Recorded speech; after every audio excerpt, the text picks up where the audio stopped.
bueno, recordar a los compañeros que, y si tenemos docentes por ahí presentes, hacerles de conocimiento que Milagritos es egresada de nuestra Facultad de Educación. Ella es experta en coach educativo, formado por la Escuela Iberoamericana y Universidad de Compostela, de España. Ella ha sido facilitadora de talleres formativos de líderes de la red Interquorum de la Fundación Alemana Friedrich Ebert. Es coach personal de ejecutivos y consultora externa para fondos de cooperación en temas relacionados a gestión y facilitación de talleres formativos.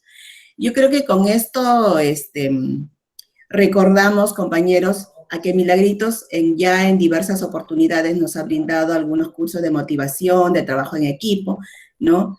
Y bueno, la recibimos cariñosamente y le doy pase a ella para que haga la presentación respectiva con respecto a nuestro invitado y expositor, el doctor Santiago López Roé.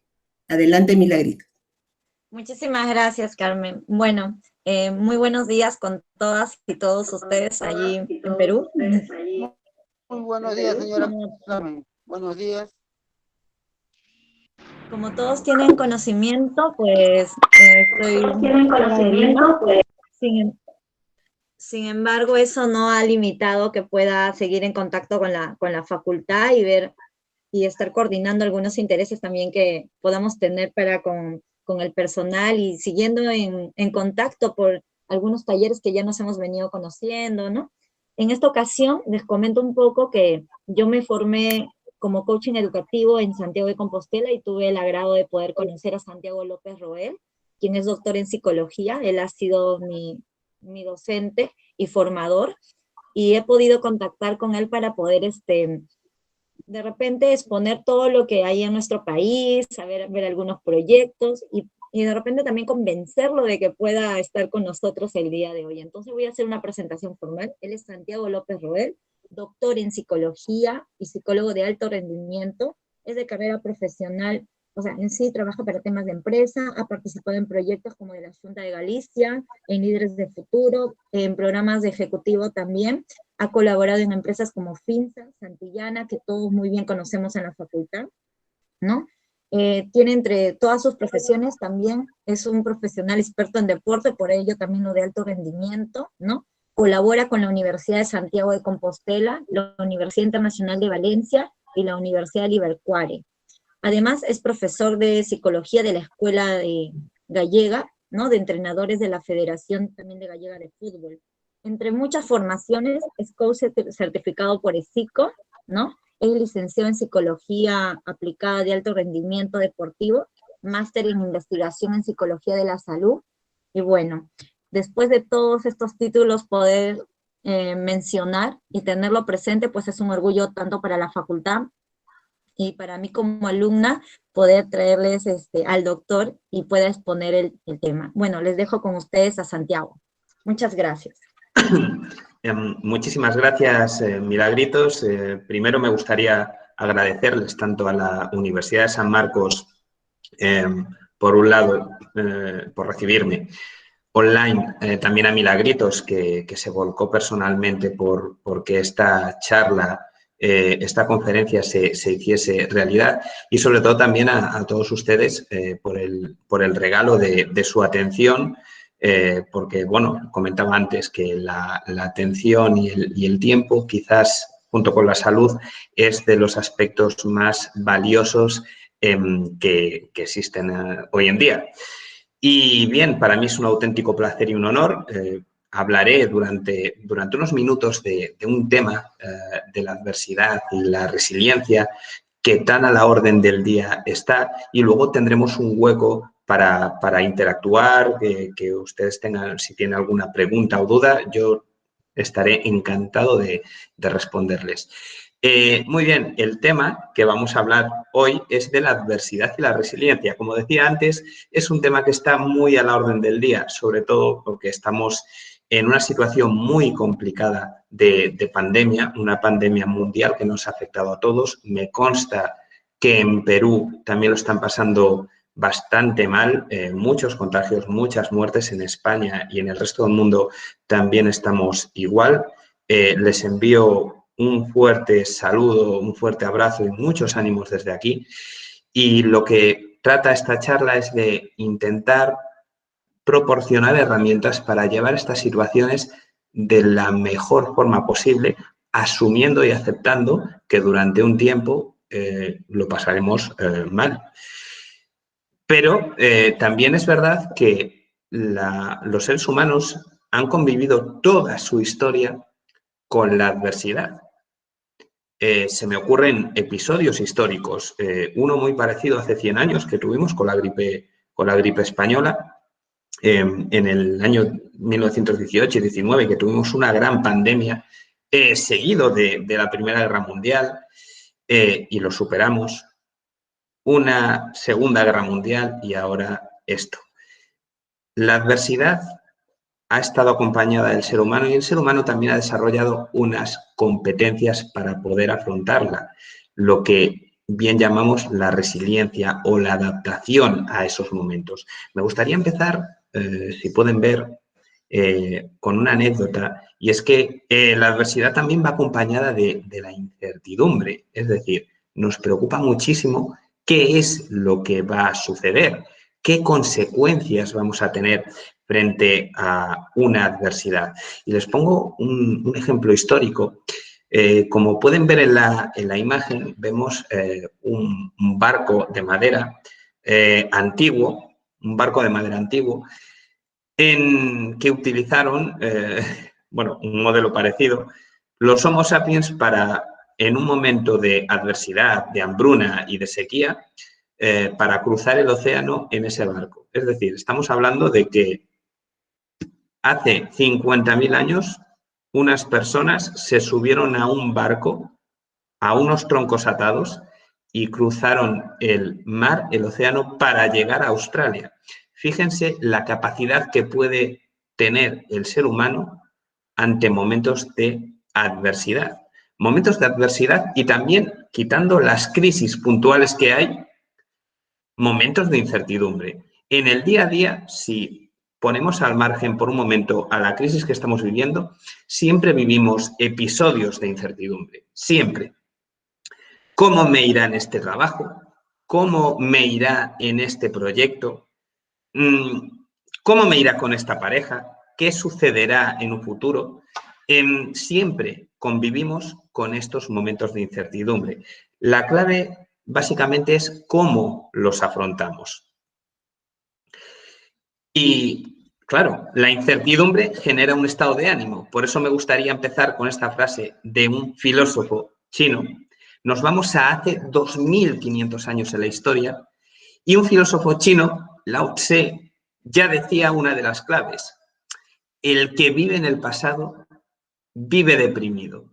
El que vive en el futuro vive estresado, pero si vives en el presente, vives en paz. Seguro que les suena esta situación de la pandemia que estamos viviendo.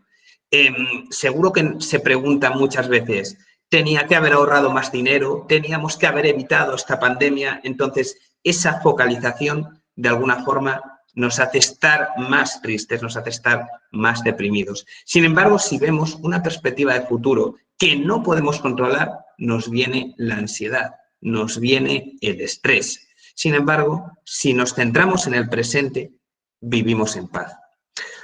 Es obvio que si nosotros debemos también mirar de vez en cuando al pasado para aprender, también debemos mirar al futuro para planificar, para tener ilusión.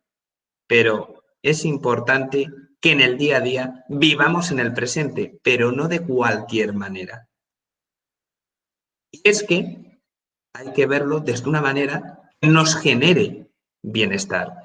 Les pongo otra cita, me gusta mucho poner citas porque marcan y de alguna forma representan lo que una persona quiere decir, y es: no vemos las cosas como son, las vemos tal y como somos. ¿Qué quiere decir con esto? Que hay mucha realidad. Fíjense una cosa, delante de nuestros ojos, cada día pasan más de 175.000 estímulos diarios. El cerebro ha llegado a evolucionar para desarrollar mecanismos que potencien nuestra confianza de saber mediante filtros. No es imposible que sepamos todo lo que ocurre en el mundo. Por tanto, vamos elaborando nuestras propias creencias, porque de lo contrario nos sentiríamos desamparados. Por tanto, cada persona tiene su propia realidad y el cerebro es la llave de nuestro mundo. Es la llave de nuestro mundo y estamos diseñados para ello. Si me permiten, ya que estamos utilizando Google Maps, vamos a poner un ejemplo de lo que pretendo decir. Y es que imagínense que nuestro cerebro es como un filtro de Google. Nuestro cerebro es como un filtro de Google. Seguro que cuando ustedes ven su teléfono móvil, su celular, cuando buscan en Google les aparecen sugerencias. Les aparecen últimas noticias. Esas noticias están filtradas. Hay tantas noticias en el mundo que Google ha creado un algoritmo, dicen que Google nos espía, pero bromas aparte, ha generado un algoritmo en el cual nos da nuestros intereses. Entonces, nuestro cerebro funciona de una forma similar. Entonces, pregúntense, ¿cómo quieren ver el mundo? Para ver el mundo de una forma que les genere bienestar, háganse las preguntas adecuadas. Las preguntas adecuadas, junto con otros aspectos más complejos, nos generan creencias y en base a nuestras creencias, nosotros nos comportamos de una manera o de otra. Pongo otra cita un poco para destacar esta anécdota y es una cita de nuestro gran amigo Albert Einstein, un científico, quizás el científico de la historia, ¿no? por excelencia, que lo resumía en una pregunta. ¿Vivo en un mundo hostil o amigable? Si nosotros nos preguntamos, ¿vivimos en un mundo hostil? De alguna forma vamos a detectar, a filtrar información hostil. Por ejemplo, si yo me levanto por las mañanas y digo, vivo en un mundo hostil, voy a decir que el café está caliente. Voy a decir que menudo desastre de mundo, que el café es muy caliente, que hay un atasco, etcétera, etcétera. Si yo me pregunto, en un mundo es que hay un atasco, etcétera, etcétera. Si yo me pregunto, ¿vivimos en un mundo amigable? El filtro se revierte esa situación y yo voy a detectar esos estímulos que de alguna forma me generen un comportamiento más amigable. Imagínense que yo me pregunto, ¿le caeré mal o me odiará esta persona? Voy a empezar a detectar que me mira mal, que está más alejada de mí, que seguro voy a encontrar algún argumento que refuerce esa pregunta. Entonces, el primer consejo que les doy ante una adversidad es que se hagan las preguntas adecuadas sobre la misma. Ya lo decía Albert Einstein. Fíjense, no sé si ven en las pantallas lo que hay ahí.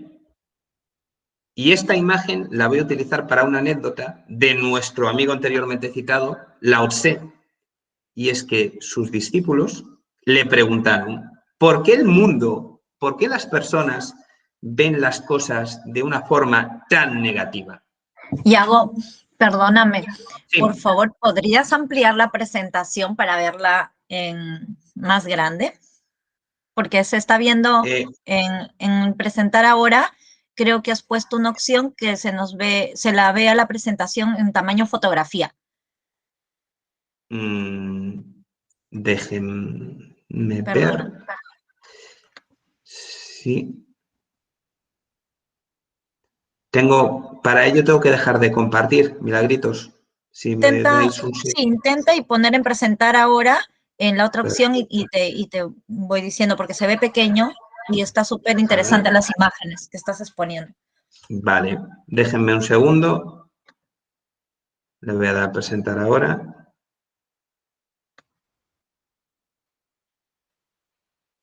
Compartir.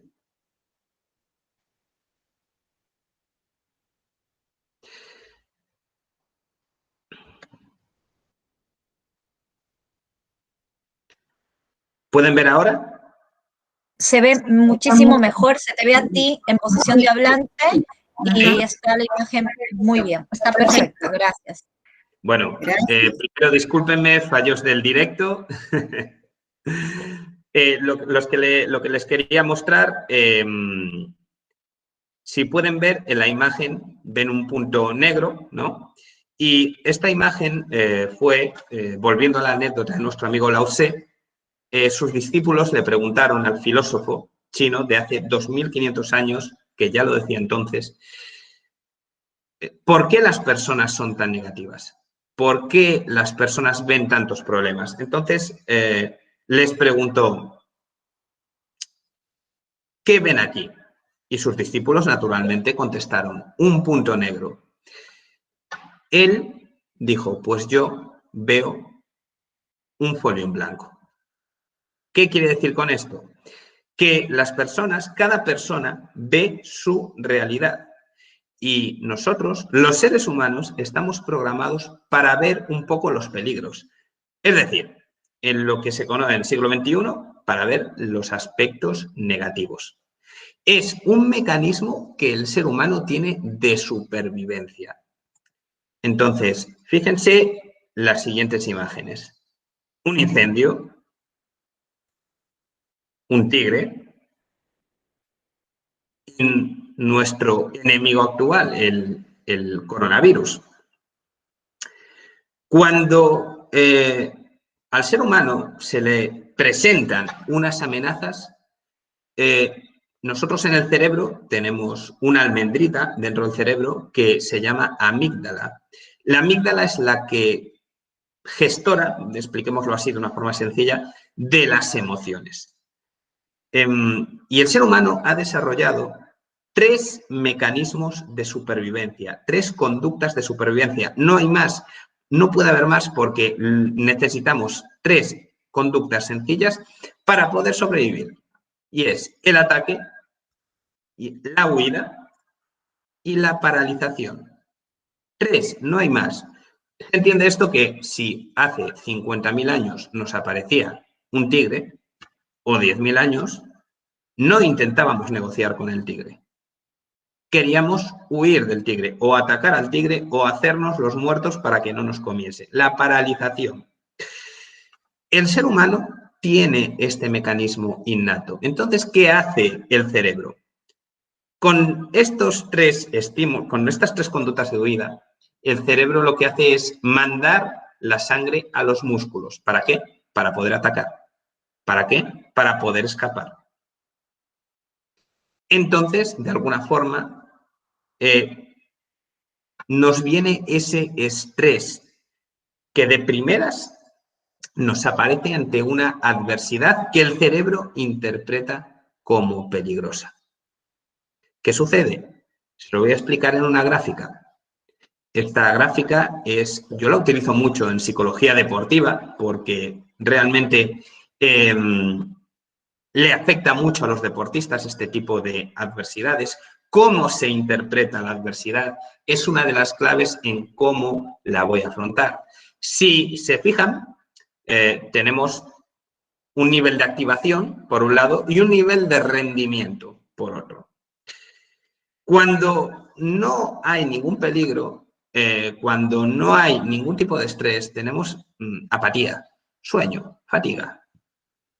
Por contra, cuando el cerebro interpreta una situación como muy amenazante, nos viene un alto nivel de estrés y ahí es cuando se activan las conductas de supervivencia. Pero si nos vamos al siglo XXI, la conducta de ataque no es atacar en sí mismo. ¿Les suena que una persona con mucho estrés les contesta de forma agresiva? ¿O una persona con mucho estrés intenta huir de la situación? Pues eso es lo que hace el cuerpo humano, lo que hace el cerebro, para poder sobrevivir. No obstante, si interpretamos esa adversidad como algo no imposible, sino difícil, por un lado la interpretación, y nos vamos a unos niveles de estrés más óptimos, porque el estrés es bueno. Hay un estrés positivo que nos ayuda. Estamos en una zona óptima para afrontar la adversidad de una buena forma. ¿Qué quiere decir con esto? Que el cerebro, la amígdala, dice, ya no necesitamos tanta sangre en los músculos, necesitamos sangre en el cerebro. Entonces, ahí es cuando tenemos más capacidad de memoria, más capacidad de atención y concentración, mejor toma de decisiones, más creatividad, más conducta, una mayor y óptima conducta social, con lo cual se nos abren las puertas para afrontar esa adversidad de una mejor manera. Dos claves, la interpretación e incluso yo soy muy partidario del sentido del humor. Una vez pasado un luto, una vez pasada esa aceptación, el sentido del humor no es reírte de lo que te ha pasado, sino de utilizar el sentido del humor en tu vida. Básicamente porque muchas veces el cerebro es muy complejo, pero en estos casos actúa de una forma muy lógica. ¿Cuál es esa lógica? Y es que nosotros hace 50.000 años, el cerebro, si se reía, si nos reíamos, el cerebro interpretaba que no había ningún tipo de peligro. ¿Por qué? Porque ante un tigre nunca nos vamos a reír. Lo que nos vamos a hacer es escapar. Entonces, el sentido del humor y la interpretación positiva de una situación nos hace actuar mejor. Y cuando les digo positividad, no quiero decir ser excesivamente positivos. Claro que hay que ver la realidad, pero hay mucha diferencia entre etiquetar una adversidad como imposible de solucionar que interpretarla como difícil. Hay un cambio abismal en la interpretación o en la actuación posterior sobre esa adversidad. Entonces, dicho esto, fíjense, nos vamos a otra cita. Charles Darwin, que dice lo siguiente: quien sobrevive no es el más fuerte, ni el más inteligente, sino el que se adapta mejor al cambio. La resiliencia no deja de ser una adaptación al cambio. Muchas veces pensamos que los que mejor se adaptan al medio son aquellas personas que son más inteligentes, que son más fuertes. Pero eso no es verdad. Fíjense, y les voy al ejemplo de los neandertales. Los neandertales es una especie humana que convivió con el actual Homo sapiens, con nosotros. Ahora se sabe en los últimos estudios que de alguna manera nosotros tenemos, creo que entre un 3 y un 5% de genes neandertales. Entonces, eso quiere decir que en algún momento en la historia nos cruzamos. Pero siempre se interpretó que el Homo sapiens era más inteligente que el neandertal.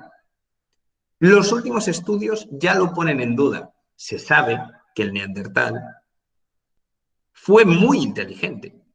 El neandertal cuidaba de sus mayores. El neandertal rendía culto a sus muertos. El neandertal utilizaba, para lo que era aquella época, esas nuevas tecnologías y herramientas. El neandertal se comunicaban entre ellos. Tenían una inteligencia bastante avanzada. Sin embargo, la especie que prevaleció fue el Homo sapiens.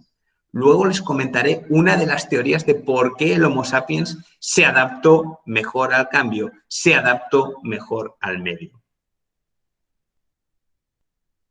Entonces nos vamos a las claves. ¿Qué es la resiliencia? Psicológicamente la resiliencia es superar la adversidad, caerse y volverse a levantar. A mí me gusta más llamarlo adaptación al cambio. ¿Les suena en España? Se utiliza una frase que a mí no me gusta nada, y es: lo que no te mata te hace más fuerte. Esa creo que fue la frase más utilizada en la pandemia. No necesariamente este virus nos ha hecho más fuerte, pero sí necesariamente nos ha adaptado más al cambio. Los negocios están más adaptados. Las personas ya sabemos comportarnos ante una pandemia. Eso quiere decir que si en un futuro, esperemos que no suceda, que no vivamos otra, pero si en un futuro tenemos otra pandemia, el ser humano ya está más adaptado a la misma. Entonces, en primer lugar, lo que hay que hacer ante una adversidad es la aceptación. La aceptación es lo más importante. Aceptación, vamos a definir esta conceptualización. La aceptación no es estar de acuerdo con lo que está sucediendo. No es que te haga feliz lo que te está sucediendo. Cuando la gente dice, sé positivo. No, ahora mismo no tengo por qué ser positivo. O estate contento. No, puedo estar triste. Puedo haberlo pasado muy mal. Pude haber perdido familiares. Pude haber perdido un negocio, pude haber perdido un trabajo, pero si acepto la situación, puedo pasar al siguiente paso, es asumir la realidad con la emoción adecuada. Fíjense una cosa, las emociones son evolutivas. Cuando etiquetamos emociones negativas y positivas, estamos cometiendo un error. Las emociones no son negativas y positivas, las emociones son útiles y nos sirven para adaptarnos de la forma más óptima posible al medio que nos rodea. Con lo cual, primero, la aceptación. Segundo, la proyección hacia el futuro. Y esto básicamente lo resumo en ilusión. Si una persona no tiene una proyección hacia el futuro positiva, es una persona que no va a ser resiliente, porque básicamente no vale la pena luchar.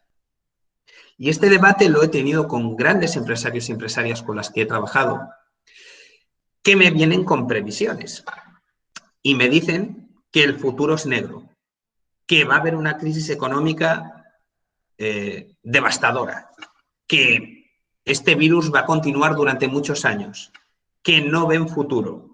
Y yo les digo, vale, hay posibilidades de que eso suceda, pero también hay posibilidades de que en unos meses esto acabe. Hay una vacuna, se prevé que puede haber un crecimiento económico, pero fíjense una cosa, hay dos versiones de la situación y luego también hay una realidad, y es que el 80% de las cosas que nos preocupan nunca van a suceder. Y a mí me intentan debatir que el futuro es negro. Pero yo les digo, puede ser negro o puede ser blanco. Pero les hago la siguiente pregunta. ¿Qué les motiva más? Volvemos al filtro de Google, volvemos al filtro del cerebro. ¿Qué les hace sentir mejor? Dicen, hombre, me hace sentir mejor y me hace tener ilusión el hecho de que haya un futuro esperanzador. Puesto que no sabemos lo que va a pasar, es mejor tener un futuro esperanzador para poder ser resilientes. ¿Por qué? Porque fíjense una cosa, el cerebro cambia la estructura del cerebro. Si tenemos ilusión, el cerebro es más creativo, liberamos endorfinas, liberamos oxitocina, el cerebro cambia a nuestro favor. Con lo cual, la proyección hacia el futuro, una vez aceptada la realidad, ¿vale? No un exceso de optimismo, no. Aceptada la realidad con las emociones tal y como son, después entra en juego la proyección de futuro en base a una ilusión. Después, la acción. Evidentemente hay que tener un plan y tener esa valentía para actuar ante una adversidad. De nada vale estar planificando y aceptando la realidad si no salimos de nuestra zona de confort. De hecho, fíjense, me leí el otro día un estudio, hay estudios muy sólidos que dicen lo siguiente: nuestro cerebro, el ser humano, está preparado genéticamente para salir de la zona de confort. De hecho, funcionamos mejor y tenemos más salud si aprendemos, si tenemos retos de futuro. si aprendemos más. ¿Por qué? Porque el sistema inmunológico se dispara. Sin embargo, si no salimos de nuestra zona de confort, el sistema inmunológico se bloquea. Esto es un aspecto a tener en cuenta. Una vez tengamos la acción, tenemos que tener compasión y colaboración. Y aquí, permítanme que les comente 2 anécdotas. ¿Por qué compasión? Para mí es la base de la confianza. De nada vale tener buena opinión sobre uno mismo. De nada vale tener esperanza futura si cada vez que tú fallas o te sale algo mal o algo, básicamente como no tenías previsto, te machacas. Cómo te hablas es fundamental para ver cómo te vas a comportar. Y me ha pasado una anécdota en deporte hace escasos días y era con un deportista que estaba entrenando. Ese deportista estaba teniendo un mal entrenamiento. Entonces se estaba insultando. ¿Qué haces? Eres muy malo, no vales para esto. Y claro, cada vez entró en bucle, fallaba más. Entonces yo lo paré y le pregunté,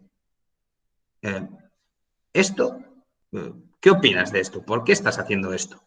Me dice, porque tengo que decir la verdad. Y la verdad es que estoy fallando. Me tengo que espabilar, porque si no, no voy a llegar a ser el mejor. Vale, perfecto. Pues le señalé a otro compañero que también lo estaba haciendo mal. Digo, si esa es tu visión, coges, vas a junto a tu compañero y le dices exactamente todas las cosas que te estabas diciendo a ti. Y dijo, no. Se negó en rotundo. Digo, ¿por qué no?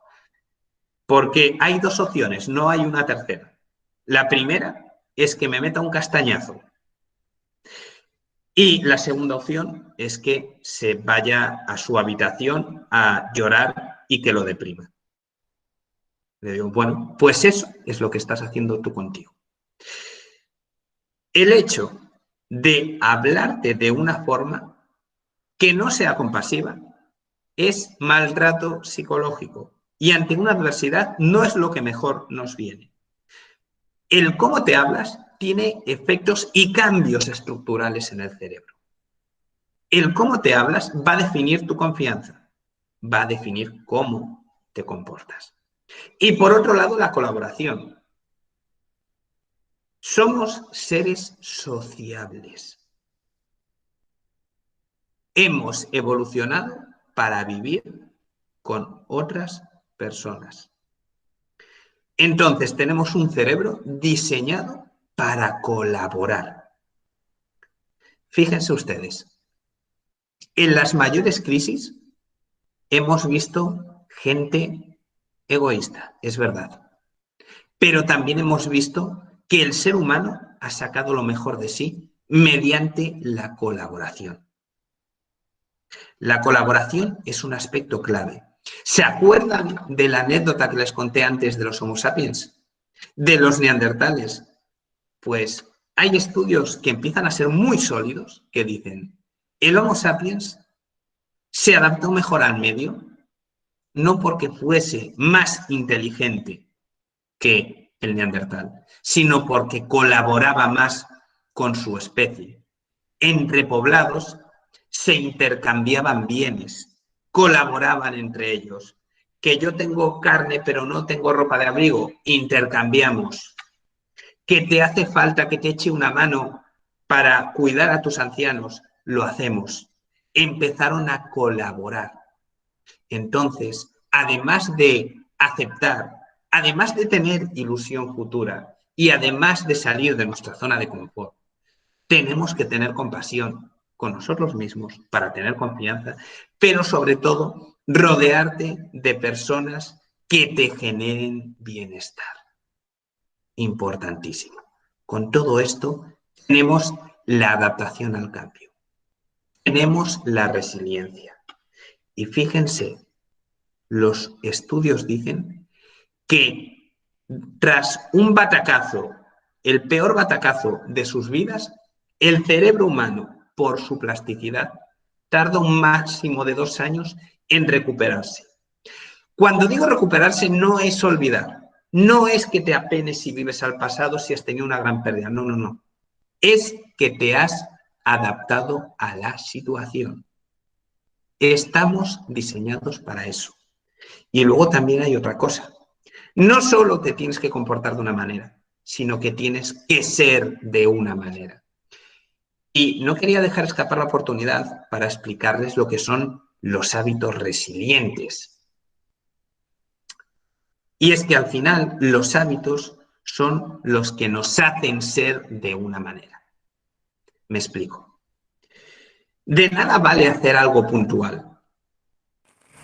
Si tú tienes unos hábitos que te hacen mejorar tu bienestar, tu salud física, tu salud mental, eso indudablemente va a mejorar en tus capacidades mentales, en que tú seas más resolutivo o resolutiva, en que podamos de alguna forma tomar mejores decisiones, en que seamos más creativos, en que seamos más atentos. Fíjense, decía Phil Jackson, el entrenador de los Chicago Bulls, es más importante estar atento que ser listo. Entonces, vamos a darle de comer al cerebro. ¿Cómo? En primer lugar, actividad física. No estamos hablando para poder ser resilientes, de estar 2 horas en el gimnasio. Estamos hablando que los estudios dicen que es bueno hacer actividad física, no deporte, ¿eh? Actividad física 150 minutos a la semana, adaptada a las necesidades y a la realidad de cada uno. No pueden ir a correr, vayan a andar.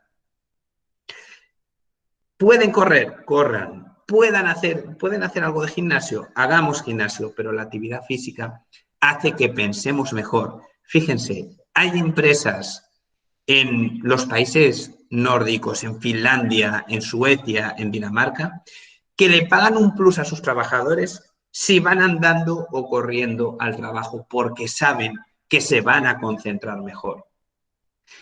Segundo punto, coman bien. Comer bien no es estar todo el rato, todo el tiempo, pensando en que no podemos comer dulces ni bebernos una cerveza. Eso no es así. Es comer bien de forma regular, pero de vez en cuando nos podemos meter un capricho. ¿Y saben por qué la comida afecta? Porque tenemos 3 cerebros. El cerebro de la cabeza, en el corazón se han descubierto neuronas, pero también en el estómago, en el intestino. De hecho, hay investigaciones sólidas que dicen que el Alzheimer viene de ahí. El hecho de comer bien va a hacer que haya una mayor y mejor sintonía en nuestro cuerpo. Meditar, hay estudios que dicen que con que meditemos 5 minutos al día, vamos a reducir considerablemente los niveles de estrés, los niveles de cortisol en un mundo que se puede considerar estresante. Estresante. Si nosotros meditamos, vamos a relajarnos más, vamos a tener otra visión del mundo. Socialización. Digamos que esta crisis nos ha tocado hondo porque nos bloquea la socialización. Afortunadamente contamos con nuevas tecnologías que hace que incluso podamos estar dando esta charla, que podamos hablar a distancia.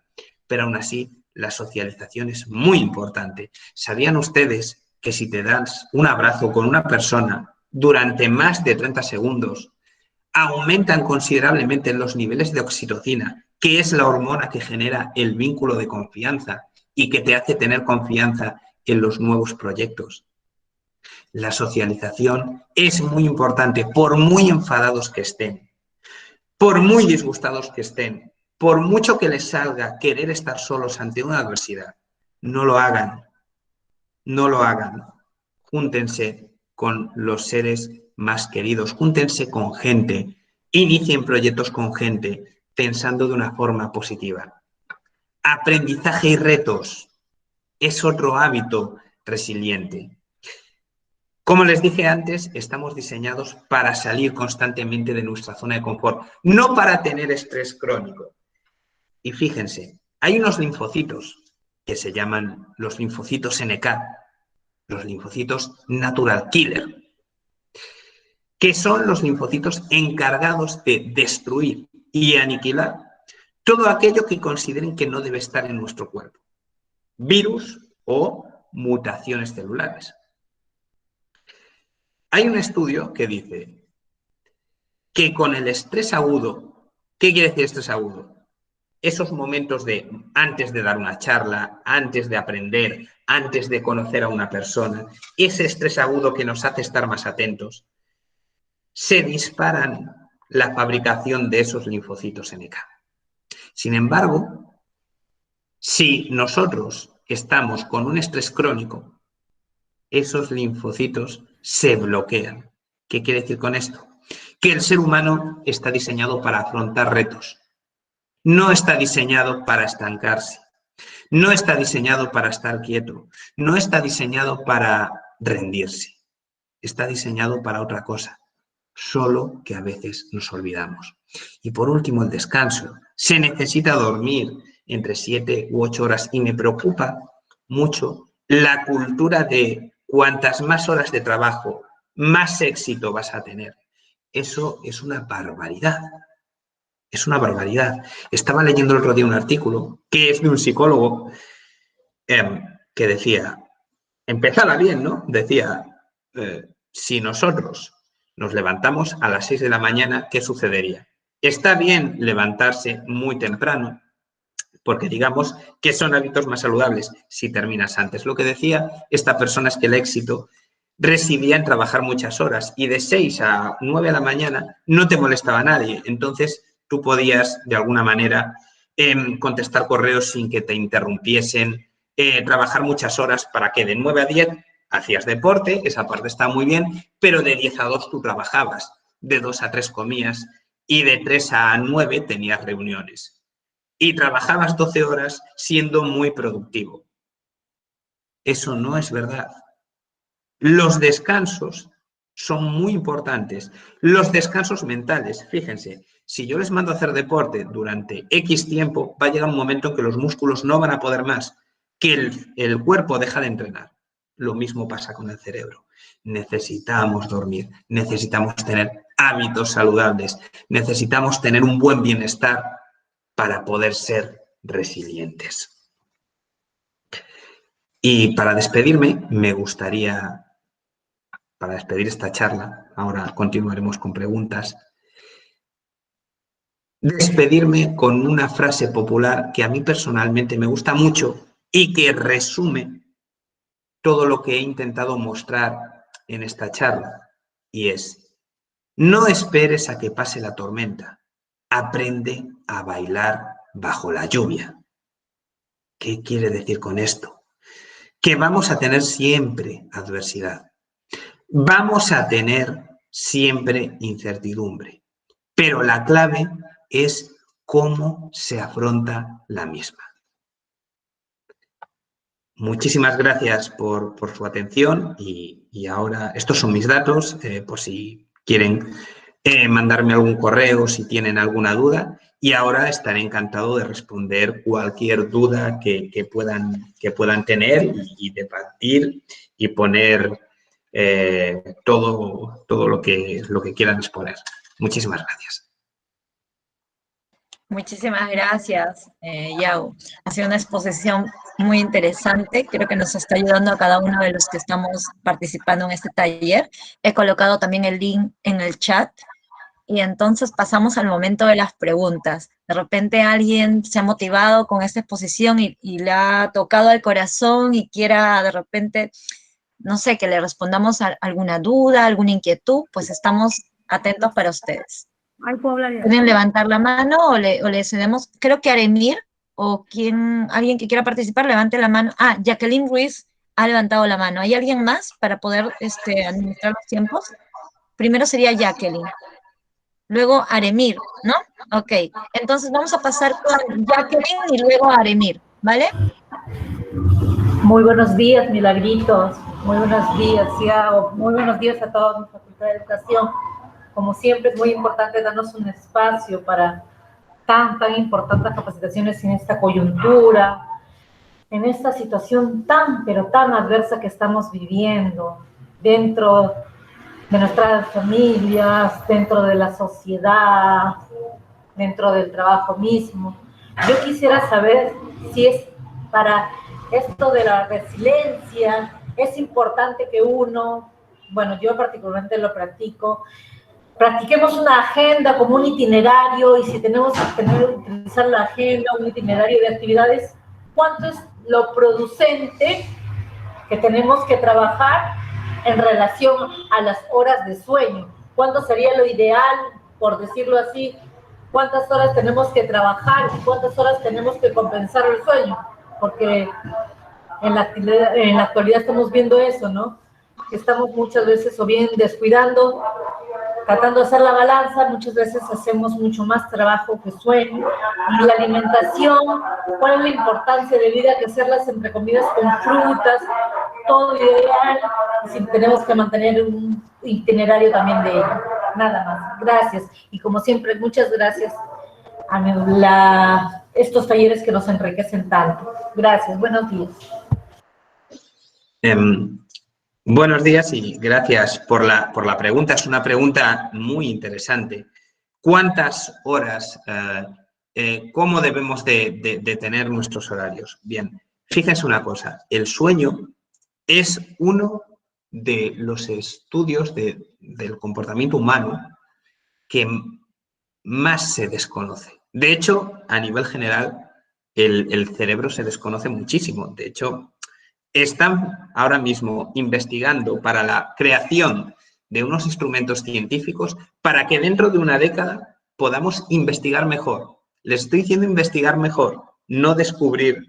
Se descubrirán cosas, pero queda, ¿no? Lo que sí se sabe es que el sueño lo tienen todos los mamíferos, todos los animales. Y lo que sí se sabe es que el sueño mejora cosas como el sistema inmunológico. Y es verdad que genéticamente cada persona es distinta y hay personas que les llega con dormir 6 horas, hay personas que les llega con dormir 7 u 8, pero lo que está claro es que hay que dormir. Importantísimo descansar. Y descansar implica también descansar de los teléfonos móviles. Hay personas que duermen con su teléfono móvil, con su celular. Fíjense, si nosotros estamos viendo el móvil hasta justo antes de dormir, el móvil contiene luz. La luz activa nuestro cerebro. Nuestro cerebro cree que es de día y a nuestro cerebro le cuesta tener un sueño de calidad. Digamos que es importante un par de horas antes de dormir liberarse de esos móviles, de esos aparatos electrónicos, sobre todo en niños, y a partir de ahí tendrán un sueño más productivo. Una buena técnica es la lectura, porque de alguna forma potencias tu concentración, potencias tu creatividad, te relaja mucho y te ayuda a dormir. Por tanto, es importante dormir, al igual que también es importante hacer deporte, 7-8 horas de dormir, dedicarle tiempo a comer, porque hay gente que se atraganta comiendo.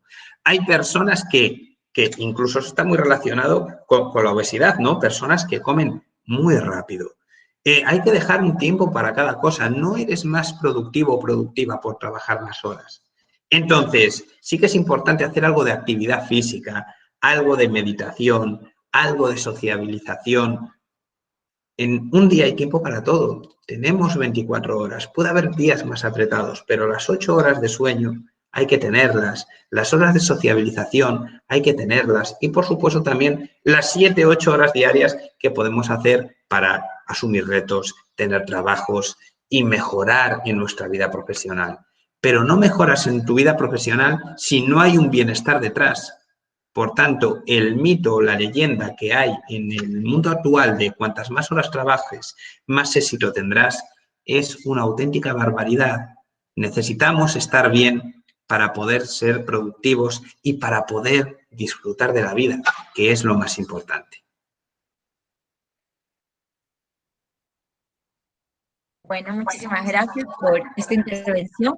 Ahora la segunda persona que había levantado la mano, por favor.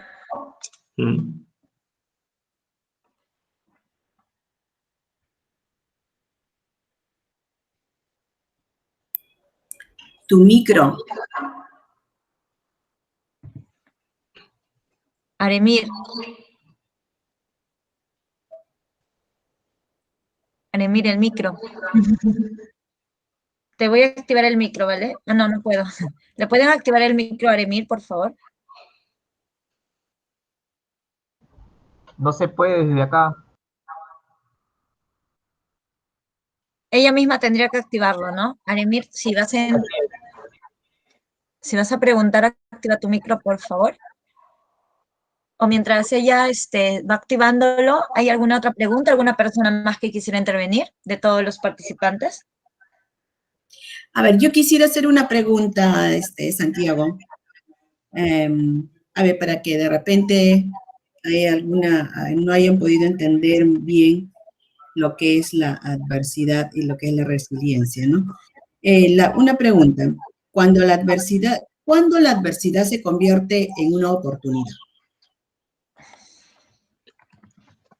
La adversidad se convierte en una oportunidad. Mira que yo no lo veo. Yo lo había activado, está otra vez apagado. Yo no lo he movido, para nada. Hola. Voy a sacar para que veas. ¿Ves qué te dije? ¿Se escucha? ¿Aremir? Sí, soy Aremir. Bueno, muchas gracias por su pregunta. ¿Me escucha, doctor? Sí. Ya. Doctor, mi pregunta es, soy Juliana Mesías. Mi pregunta es, yo no concilio el sueño normalmente. Yo me acuesto a la 1, 2 de la mañana y me levanto a las 6. A veces 5:30 de la mañana, ya no duermo hasta que llegue la noche. Y me siento bien, o sea, yo puedo descansar 3, 4 horas y me siento bien, o sea, no me siento cansada, no me siento fatigada, no me siento nada mal. ¿Eso está normal, doctor? Vale, hay dos preguntas encima de la mesa, ¿vale? Voy a contestar primero la última y luego no me he olvidado de cuándo la adversidad se convierte en oportunidad, ¿no? Bien, con respecto a esta pregunta. Sí. Perdona, tengo otra pregunta ya para que de repente son las mismas, puede ser. Hay una que dice que se les ha hecho costumbre levantarse en la madrugada y ver el celular. ¿Cómo pueden quitarse esa costumbre? Vale. Vale, ya está. A ver si... Vale. Bien, empiezo por la primera. La primera pregunta es que me cuentan que duerme pocas horas, pero que se siente bien. Perfecto. Como le comenté antes, el sueño queda mucho por investigar. Queda muchísimo por investigar. Entonces, es verdad que cada persona es diferente. Al igual que hay personas más altas, más bajas, con más músculo, con menos músculo, también hay personas que necesitan dormir más y hay personas que necesitan dormir menos horas. Hay personas que queman más grasas y hay personas que queman menos grasas. El sueño es algo parecido. Entonces, sí que es verdad que hay personas que necesitan dormir menos horas. Otra cosa es que hayan acostumbrado la fuerza a su cuerpo, a su organismo, a dormir pocas horas y rendir. Entonces, fíjense que una clave muy importante, y aprovecho para decirlo porque es una pregunta muy importante, es que debemos escuchar a nuestro cuerpo. Nuestro cuerpo está continuamente enviándonos señales. Si estamos con fatiga, es que hay algo que no estamos haciendo bien. Si estamos con una fatiga constante, si estamos muy cansados, si tenemos altos niveles de estrés, el cuerpo nos está mostrando unos síntomas en base a algo que no estamos haciendo. ¿De acuerdo? Entonces, primero escuchen a su cuerpo, porque primero es el síntoma, después viene la enfermedad. Entonces, cuando nosotros escuchamos y atendemos a nuestros síntomas, sabremos bien si lo que estamos haciendo es correcto o no. Es el primer filtro. ¿De acuerdo? Entonces, está claro que la media de las últimas investigaciones es dormir 7 u 8 horas diarias. Que hay una persona, porque las medias están para eso, para hacerlas. Pero si hay una persona que, por lo que sea, duerme 6 horas y está perfectamente bien de salud, no tiene fatiga, y está muy bien, siempre y cuando después también tenga sus tiempos de recuperación, que son muy importantes. los tiempos de recuperación física y mental, estaría bien. No tiene por qué ser malo eso. Pero, vuelvo a repetir, queda mucho por investigar. No tiene por qué ser malo, pero queda mucho por investigar y la media hoy en día nos dice que son 7 u 8 horas. Si les parece, conecto ahora con la pregunta del celular, porque está muy relacionada con el hábito del sueño. Y es que, claro, fíjense, el ser humano es un animal de costumbres, un animal de hábitos.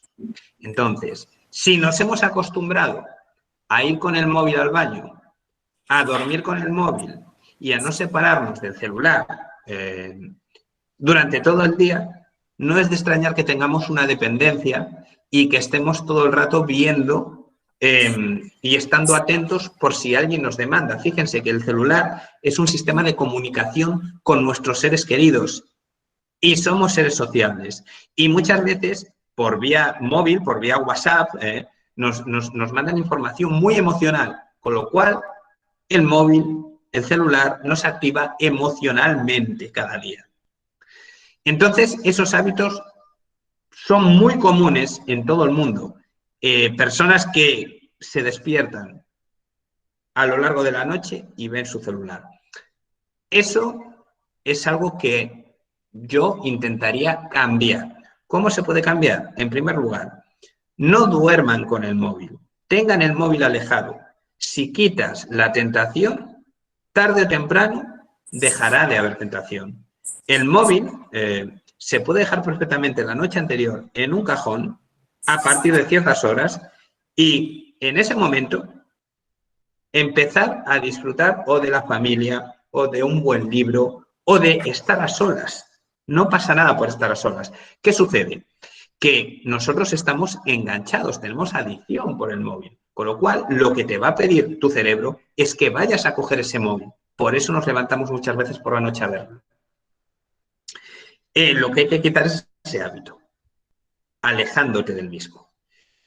¿Al principio va a costar? Sí. ¿Al principio vas a tener muchas ganas de ir a por ese móvil? Sí. Pero si hay un compromiso de que esto es importante, de que no se puede dormir con el móvil y que no lo puedes no despertarte en mitad de la noche, tarde o temprano vas a acabar consiguiéndolo. ¿Qué quiere decir esto? Que va a costar unas semanas, pero se puede lograr. Si el móvil no está, las primeras noches te despertarás, intentarás cogerlo y no estará. Automáticamente o dormirás o querrás ir a coger ese móvil. Pero poco a poco la conducta va a ser que te quedes en cama buscando el móvil, pero no te levantes. Y poco a poco la conducta terminará siendo que ya ni te despiertes por la noche. Y el hecho de alejar el móvil horas antes de dormir también te facilita un mejor descanso, con lo cual va a haber menos probabilidades de que interrumpas tu sueño. Y ojo con eso, interrumpir el sueño es malo para la salud a largo plazo.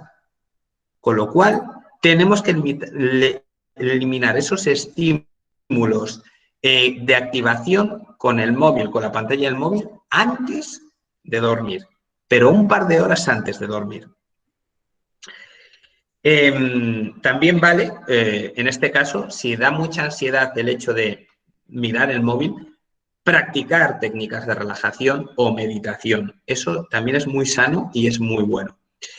Y con respecto a la primera pregunta, la respondo de última, ¿cómo ver la adversidad como una oportunidad?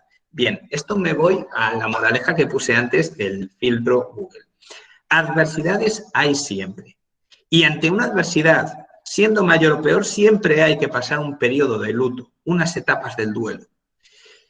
Una vez tengamos eso, si nos hacemos las preguntas adecuadas y si lo enfocamos con una proyección de futuro, con ilusión, las oportunidades aparecen, porque el filtro del cerebro la busca. Entonces, cuando la gente me dice, ¿existe la suerte? En parte, pero la suerte uno se la busca si tiene ilusión, si se hacen las preguntas adecuadas y si se enfoca hacia el compromiso, hacia la ilusión y hacia la mejora. Si guían su cerebro para ello, Su cerebro encontrará oportunidades, de eso no tengan ninguna duda. Gracias, doctor. Doctora, Gracias. hay un punto también que tocó usted sobre las neuronas en el estómago relacionadas al Alzheimer. ¿Nos puede profundizar un poquito este punto, por favor? Sí, es un estudio que, en primer lugar, no es mi campo, pero sí que digo lo que he leído, lo que he hablado con otros profesionales, y es que hasta hace nada se pensaba que teníamos unas neuronas, muchos millones de miles de neuronas en el cerebro, y que se iban muriendo a lo largo de la vida. Hace nada se descubrió que seguíamos produciendo neuronas, y hace todavía menos se descubrió que tenemos neuronas en el corazón y también tenemos neuronas en el intestino. Con lo cual se sabe que lo que comemos afecta a nuestra salud. Fíjese una cosa, de hecho hasta es lógico. Cuando nos ponemos nerviosos, ¿qué nos duele? El estómago. ¿Qué late más rápido? El corazón. Con lo cual, el cuerpo está unido en cerebro, corazón e intestino. Entonces, hay investigaciones que todavía les queda mucho por investigar, que dice que el deterioro de las neuronas intestinales puede, no está garantizado todavía, puede ser un indicador del Alzheimer. Entonces, cabe la posibilidad que lo que comamos, que el estrés crónico que tengamos, porque al final la microbiota intestinal es algo que se está descubriendo que es muy importante para la salud.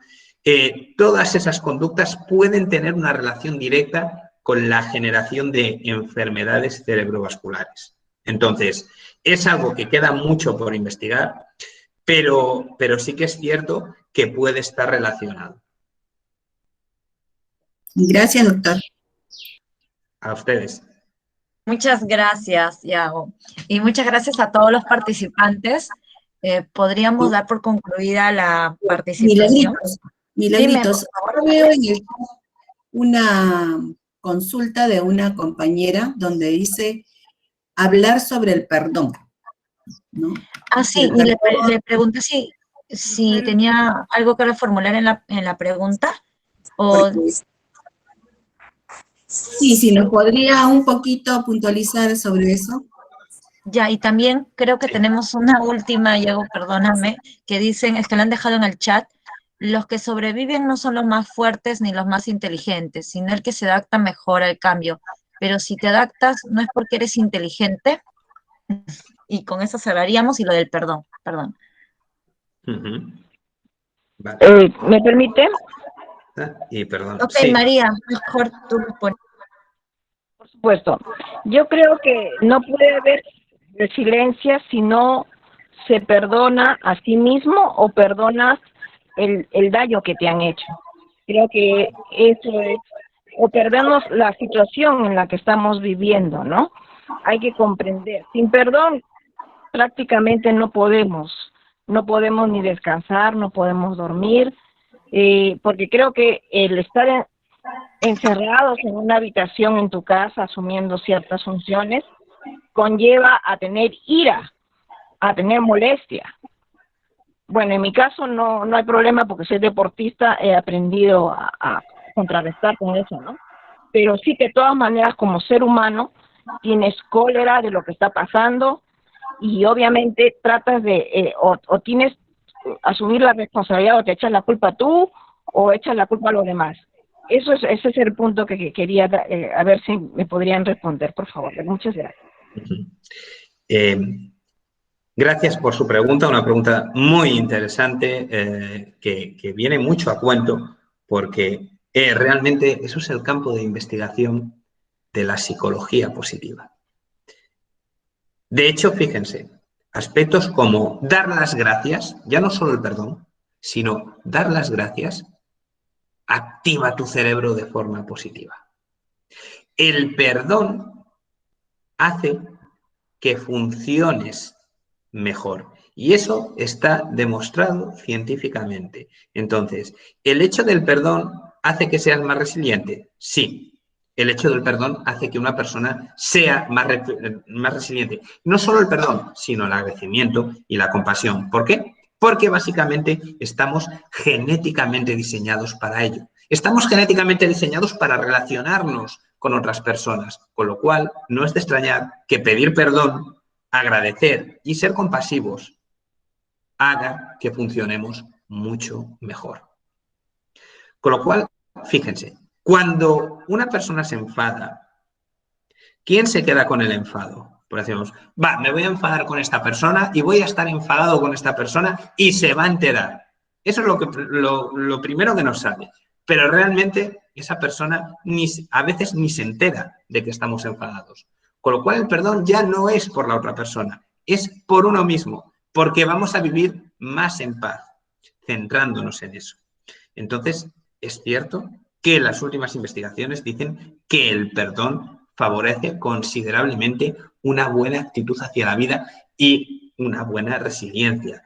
Superas mejor la adversidad. Eso por un lado.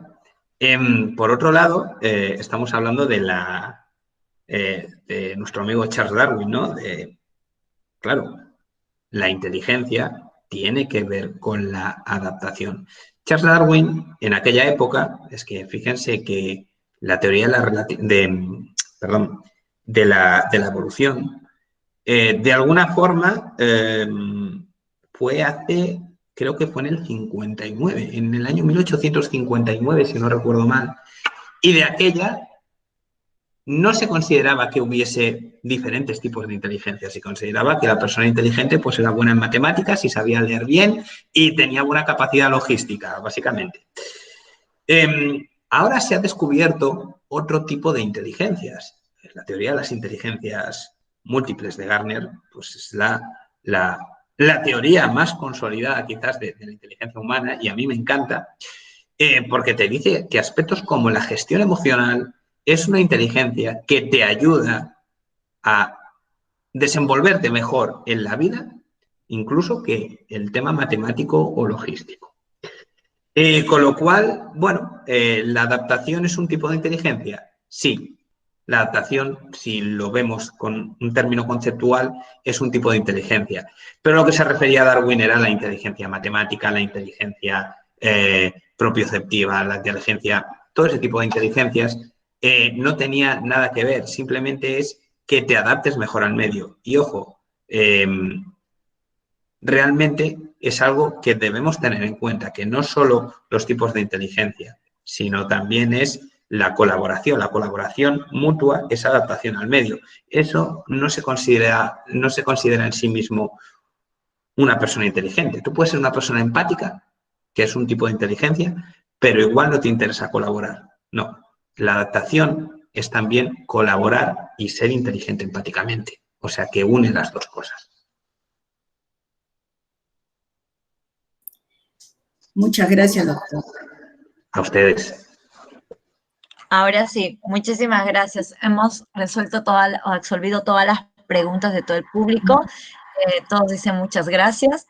Estoy transmitiendo igual el chat. Gracias. Milagritos, disculpa que te interrumpa. Dime. ¿Para hacer la foto final? Sí, el señor decano está presente y quiere hacer uso de la palabra. Ah, perfecto. Sí, pásale, por favor.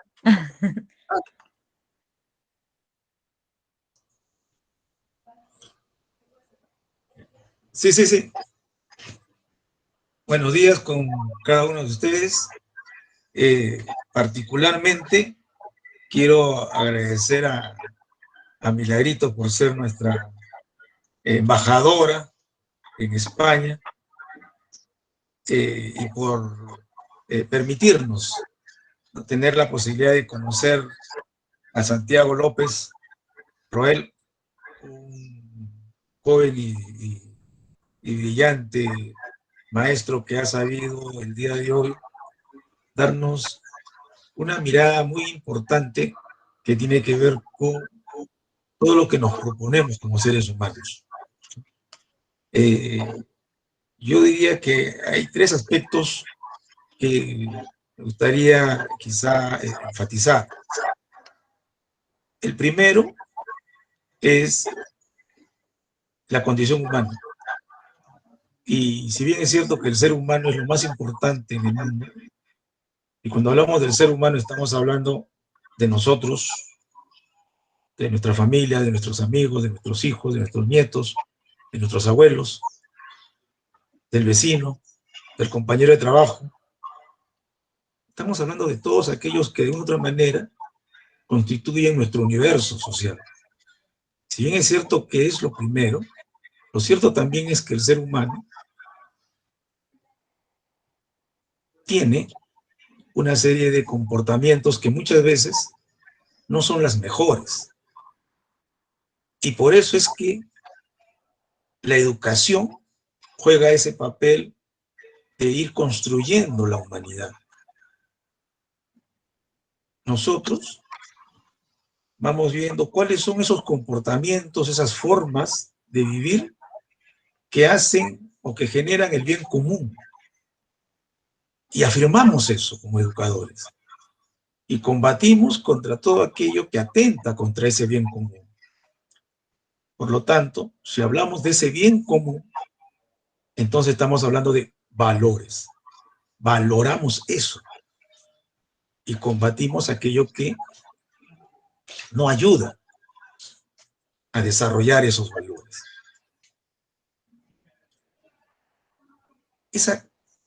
Eso se demuestra cuando no hablamos de tolerancia, sino de comprensión. Cuando no hablo a partir de yo y los demás, sino cuando hablo de nosotros. Y por eso es que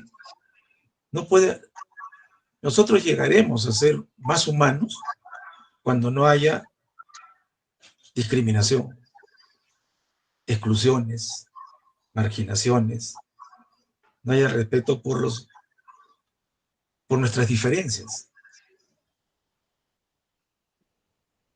Y ese es un proceso importantísimo que tiene que ver con la educación. Una segunda cuestión es que esta pandemia no ha sido el inicio de nuestros problemas.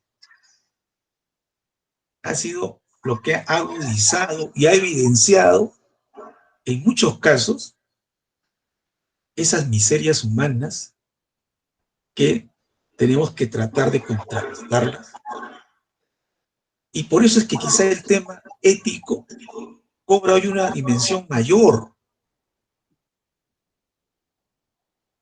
Entonces, no veamos, como muy bien lo ha dicho Santiago, no veamos los problemas y quedarnos sumergidos en ellos. Porque cuando alguien se queda en los problemas, se generan resentimientos, se generan anarquías, se genera desorden, se genera agresión. Sino cómo a partir de esos problemas buscamos que rescatar y convertirlos en retos, en desafíos, sin perder de perspectiva esa mejor condición humana. Y ahí, entonces, yo solamente voy a mencionar porque el especialista es Santiago, surge lo de la resiliencia. ¿Cómo convertir en oportunidades los problemas, las dificultades? Porque díganme ustedes, jóvenes, amigos, todo el tiempo tenemos problemas. Y cada vez el mundo nos presenta retos distintos. Y en lugar de estar mirándonos cómo me salvo frente al otro, tendríamos que decir, ¿cómo nos ayudamos? Porque la única forma de que el ser humano preserve su especie es conviviendo mejor.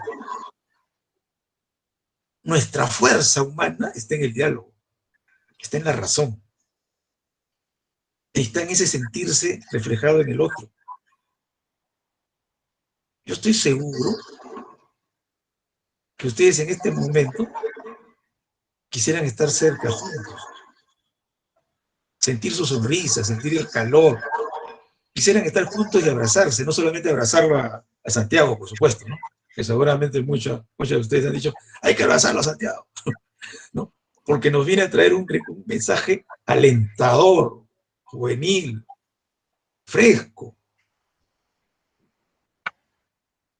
Porque los valores no son un discurso, los valores se practican, se sienten, se transmiten, se palpitan con los gestos, la mirada. Y mientras más cercanos estemos, sentimos que nos queremos más. Y esa cercanía no tiene que ser necesariamente ahora, entendemos, física. Miren, en este momento estamos conversando en el Perú y España, ¿cierto?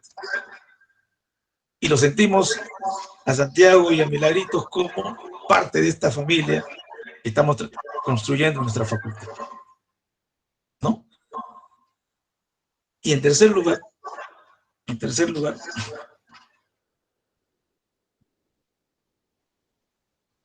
son importantes la empatía, la proactividad, la asertividad, la resiliencia. Es decir, todo aquello que nos ayuda a ser cada vez mejores seres humanos, y quizá hoy día, por el efecto de la pandemia, somos más conscientes de algo que siempre lo hemos sabido: la precariedad de la vida humana, que somos mortales, que construimos un futuro, que nuestros sueños están hacia adelante, pero que esto se puede frustrar en cualquier momento. Entonces, como diríamos, como el Carpe Diem, hay que vivir intensamente cada momento de nuestra vida, tratando de cada día ser mejor. Yo agradezco a Milagritos, agradezco a Santiago, agradezco a la oficina personal, a Carmencita, a todo el equipo que han trabajado con ella, Jackie, Nancy, es decir, a todos los que han trabajado y han hecho factible este encuentro. Y solamente terminar diciéndoles que esto es amor. Esto es amor. No es otros aspectos que lamentablemente por ahí pueden darse, como en toda casa. Pero San Marcos es eso.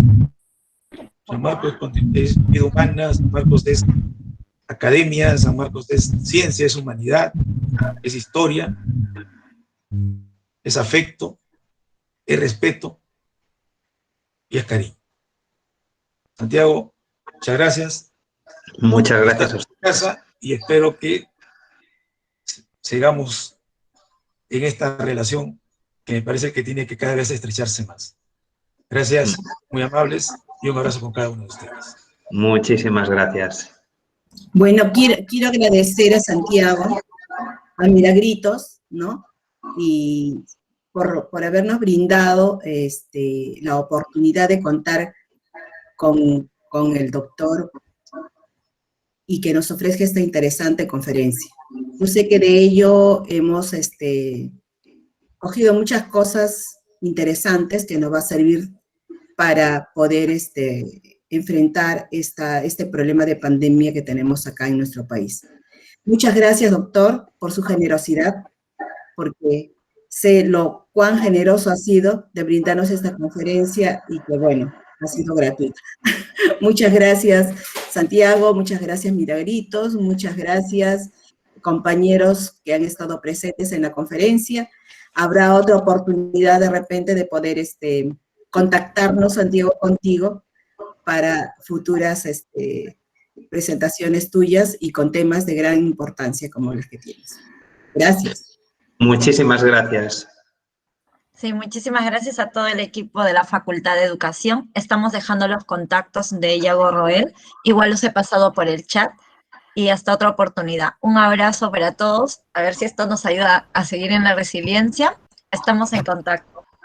Señora, por favor, una foto para todos, por favor, para que veamos la foto. Para prepararnos.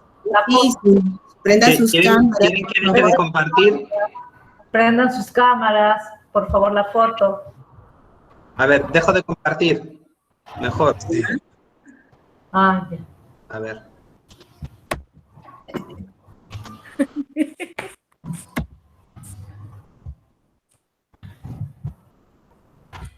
Había una piscina. No sabía que tenías piscina, Guillermito.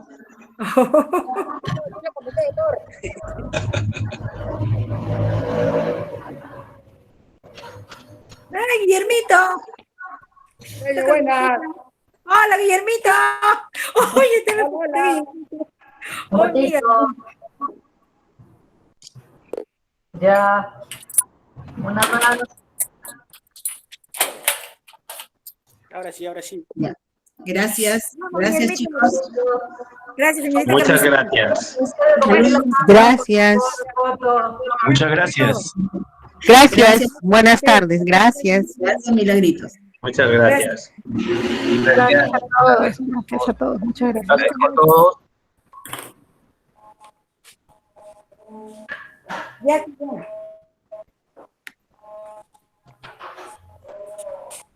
Sí. Sí, nos tomaron la foto.